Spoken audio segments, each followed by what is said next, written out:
Here joined by Duane Ludwig ahead of UFC 227. Of course, his student TJ Dillashaw will be defending his title against Cody Garbrandt on Saturday. Duane, you've always been, I guess, in this feud a bit of a bystander, but you've been caught in the crossfire a lot, right? Yes, sir. Yes, sir. I mean, what's that kind of been like to be dealing with? Like, have you ever been like part of anything like this? I guess this kind of. Who has? Who has? Right? Who has got this mad at a fighter leaving or switching to another gym? Well, actually, it's interesting because initially, like when I moved back to Colorado, I had open doors, like we go cross-train, go back and forth, right?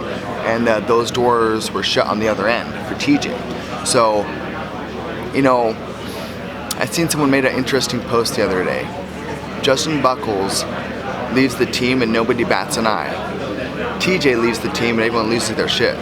So that was an interesting reply, I thought. You know, I'm not quite sure what all the animosity was. It seems to be over at this point for this go around, you know. The way I look at it is, you know, I still love all the guys, right? And it's just another day back in the gym. There's, you know, they used to spar all the time and not get paid for it. Now they're going to spar a little bit harder and get paid for it. So it's a win-win for everybody, right? So I'm just trying to pull the animosity out and not to operate on the personal level of that, but to look at it from a bigger, broader picture of the martial artist and making sure that we're enjoying the journey, right? Not pulling in too many emotions, right? And just keep it professional and make sure that we're doing what we should be doing. And what my goal is with TJ is to make sure he keeps the belt and extract his potential, right?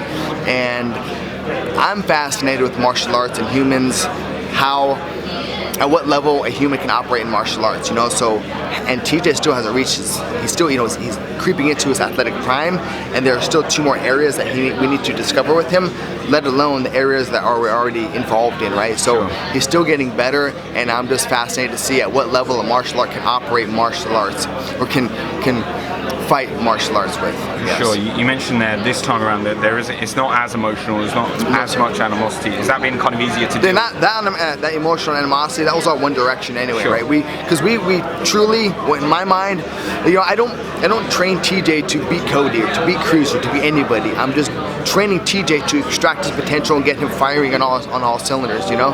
Because the bell still hasn't rang. Just like when the rematch with Penn and Brown, the first time, the fight got scratched the day of weigh-ins. So with that in mind, what should you focus on? The things that you can control. So that's getting TJ better, keeping him safe, healthy, happy, and improving. And that's the only thing that I focus on when I'm training TJ in the classes or on the pads or watching his boxing sparring or whatever it is. Because again, the fight's not set till the bell rings. So that's just where I choose to focus. That way it's not like, oh, you know, hurt him here, hurt him there. It's just keeping us in higher percentage odds in the combative scenarios. Sure. In the first fight, TJ did get caught. Yep. Was that a moment that you guys took back to the camp and boiled down a bit and tried to understand? You got to know when to push and when to pull, right? Now let's think about that right now. TJ fell into Cody's hardest punch and still got up. Sure. TJ hit Cody with about an 80% centrifugal force hook, and he went down. So we know from that one fight that Cody cannot take TJ's punches, but Cody cannot take TJ's, but TJ can take Cody's.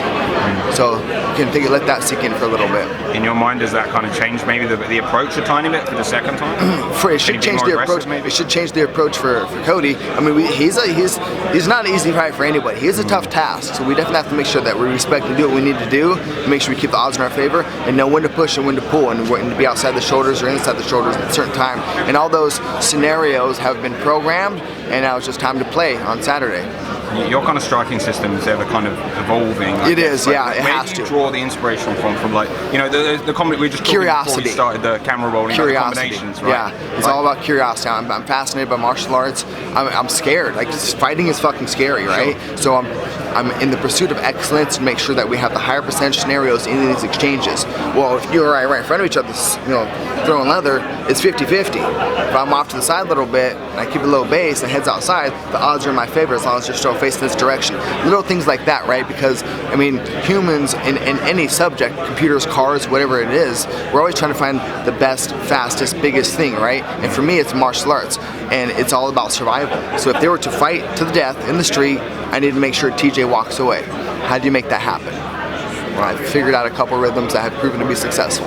Now, taking those same rhythms and patterns and combinations and drills and sharing those with the general public, because they work for TJ, they work for you as well. So, training safe and effective martial arts. And does that involve like looking at outside of, you'd say, like traditional MMA, just into the different kind of disciplines of martial arts? Yeah, I'm a martial artist. Like I doing Kyokushin karate when I was 8 and been training ever since. So just fascinated with martial arts. I only just fought in the UFC because I ran out of kickboxing fights, right? But it worked out well, because there's a lot more layers to discover and to live vicariously through, like Cub Swanson and TJ and the other guys that I train, like Juan Archuleta. It gives me fuel, fire, and passion. It gives me purpose in the world. If I didn't have these high-level cars to operate with, I don't think I would understand martial arts at the level that I think I understand it at. Sure. Just lastly, how does this one kind of end then on Saturday? How it ends? Well, again, we know that TJ can hurt Cody, and Cody can't really hurt TJ. So how it's going to end, we'll find out, right? That's why we're all here. It is. Duane, thank you for your time, man. Thank you, sir. You're awesome. You as well, sir. Thank you.